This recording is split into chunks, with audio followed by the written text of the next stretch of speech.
بسم اللہ الرحمن الرحیم۔ خدارا میرے بھائیو، کسی کو اتنا مت ستاؤ کہ وہ اللہ کے سامنے تمہارا نام لے کر رو پڑے، کیونکہ جب دل سے نکلی ہوئی آہ آسمان تک پہنچتی ہے نا تو پھر وہ خالی ہاتھ واپس نہیں لوٹتی۔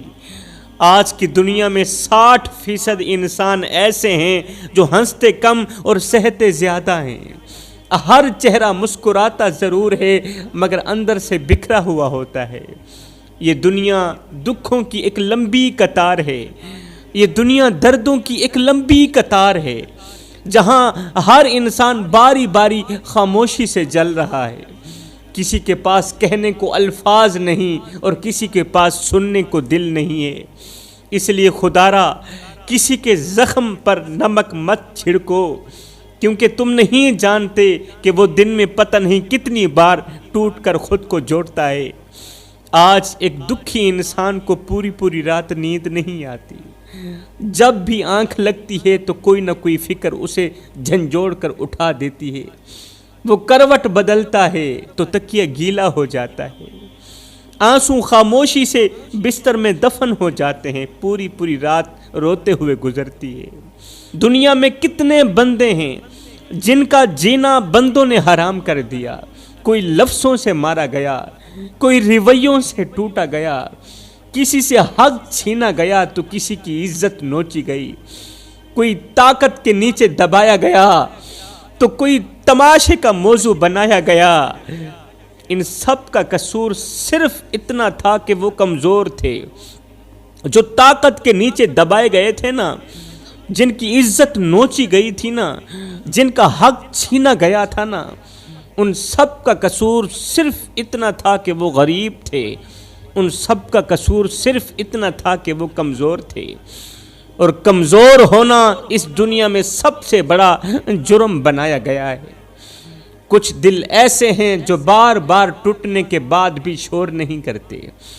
دلوں میں سے کچھ دل ایسے ہوتے ہیں جو بار بار ٹوٹنے کے بعد بھی شور نہیں کرتے، کیونکہ انہوں نے سیکھ لیا ہوتا ہے کہ خاموشی ہی ان کی آخری عزت ہے۔ یہاں پر رونا ضلالت بن چکا ہے، اس لیے خاموشی ہی ان کی آخری عزت ہے۔ یہ وہ لوگ ہیں جن کے آنسو تکیے جذب کر لیتے ہیں، سرانے جذب کر لیتے ہیں، جن کے آنسو اور چیخیں سینے میں دفن ہو جاتی ہیں۔ انہیں کسی نے مارا نہیں مگر سب نے تھوڑا کر کے ختم ہی کر دیا ہے۔ انہیں کبھی حق چھین کر ان کو ختم کیا گیا، کبھی عزت روند کر ان کو ختم کیا گیا، اور سب سے دردناک بات یہ ہے کہ یہ سب کچھ انسانوں نے انسانوں کے ساتھ کیا۔ یاد رکھنا میرے بھائیو، اللہ کے ہاں نہ شور سنا جاتا ہے، نہ شان دیکھی جاتی ہے، بلکہ وہ آنسو سنے جاتے ہیں جو اندھیرے میں گرتے ہیں، کسی کو خبر ہی نہیں ہوتی۔ آج کتنے باپ ہیں جو راتوں کی تنہائیوں میں اٹھ کے روتے ہیں۔ آج ایک باپ کہہ رہا ہے کہ میرے بیٹے کو کہنا میرا جنازہ پڑھنے مت آنا، میرے بیٹے کو کہنا میرا جنازہ پڑھنے مت آنا، کیونکہ مجھے وہ چہرہ نہیں دیکھنا جس نے میرا جینا حرام کر دیا، مجھے وہ چہرہ نہیں دیکھنا جس نے میری عزت والی پگڑی خاک میں ملا دی۔ وہ باپ جس نے بیٹے کو اس نیت سے بڑا کیا تھا کہ موت کے وقت بیٹا مجھے کندھا دے گا اور لوگ کہیں گے یہ بیٹا اپنے باپ کا مان ہے، یہ بیٹا اپنے باپ کا فخر ہے، مگر آج وہ باپ زندہ ہوتے ہوئے بھی اکیلا ہے، اور یہی اکیلا پن اسے بار بار مار رہا ہے، یہی اکیلا پن اسے درد دیتا ہے، اسے تکلیف دیتا ہے۔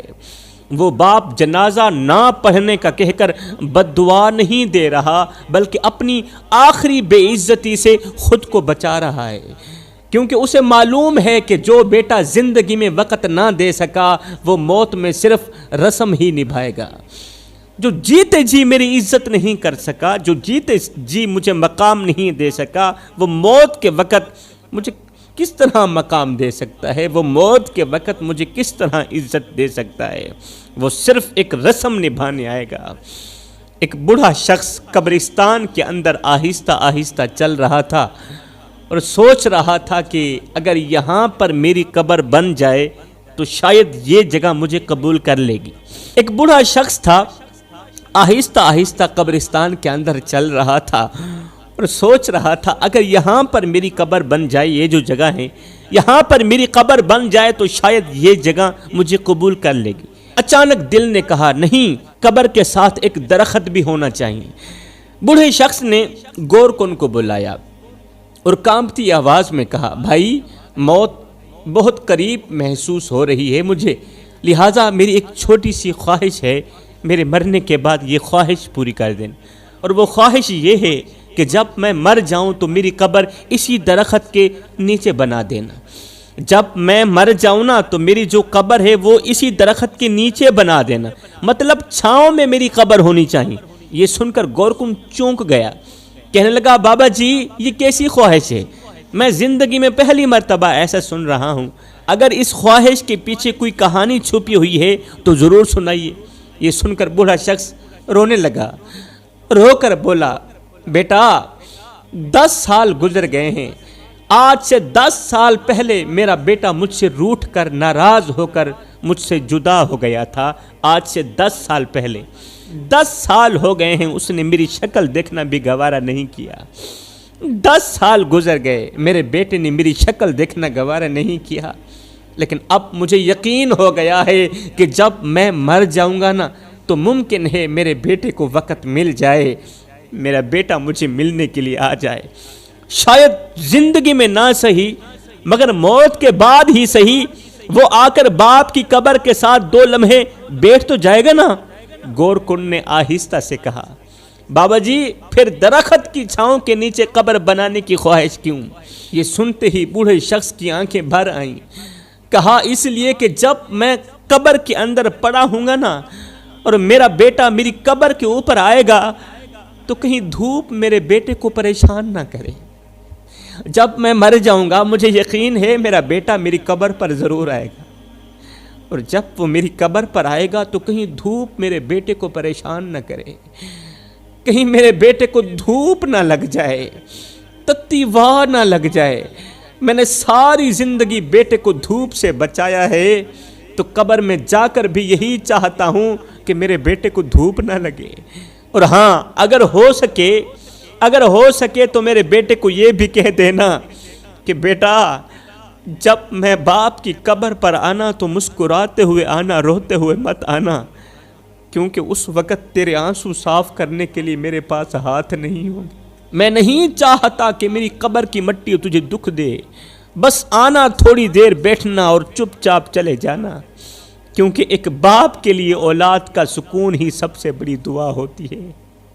عیداں تے شبراتاں آیاں تے لوکی کرانو آئے، او نہیں آئے محمد بخشا جنہیں آپ ہاتھیں دفنائے۔